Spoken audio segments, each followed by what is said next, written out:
രാവിലത്തെ വിശേഷങ്ങളാണ് കേട്ടോ. നല്ല പൂ പോലെ ഇരിക്കുന്ന ഇഡലിയും നല്ല അടിപൊളി ഒരു സാമ്പാർ ഉണ്ടാക്കിയെടുത്താലോ.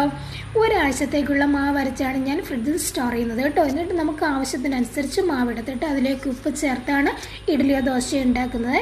അപ്പോൾ ഇതുപോലെ ചെയ്ത് കഴിഞ്ഞാൽ നമ്മുടെ മാവ് തീരുന്നത് വരെ നമ്മൾ അരച്ച് വെച്ചാൽ കറക്റ്റ് ഒരു പരുവുണ്ടല്ലോ അതുപോലെ അവിടെ ഇരുന്നോളൂ. ഇനി സാമ്പാർ ഉണ്ടാക്കിയെടുക്കാം കേട്ടോ. പരിപ്പും ചെറിയ ഉള്ളിയും തക്കാളിയും അമരക്കയും കൂടെ ഉപ്പ് ചേർത്ത് നമുക്ക് ഒന്ന് വേവിക്കാൻ വെക്കാമേ. 4 വിസിലടിക്കും ഞാൻ പരിപ്പിട്ട് വേകാൻ വെക്കുമ്പം കേട്ടോ. അതെനിക്ക് കറക്റ്റ് പാകമാണ്. ആ സമയം കൊണ്ട് ബാക്കി വരുന്ന പച്ചക്കറിയൊക്കെ നമുക്ക് നന്നായിട്ടൊന്ന് അരിഞ്ഞെടുക്കാം കേട്ടോ. ഇനി പരിപ്പ് വെന്തതിന് ശേഷം ഈ പച്ചക്കറികളും കൂടെ ചേർത്തിട്ട് ഒറ്റ വിസിലടിച്ച് അങ്ങോട്ട് മാറ്റി വെക്കുക. ആ സമയം കൊണ്ട് നമ്മൾ വേറൊരു പാത്രം വെച്ച് ഇതിന് വഴറ്റാനുള്ള കാര്യങ്ങളൊക്കെ ചെയ്യും. അപ്പോൾ രാവിലെ സമയം പോകാതെ പെട്ടെന്ന് ആ കറക്റ്റ് ടൈമിൽ കഴിക്കാനാണ് അങ്ങനെ ചെയ്യുന്നത് കേട്ടോ.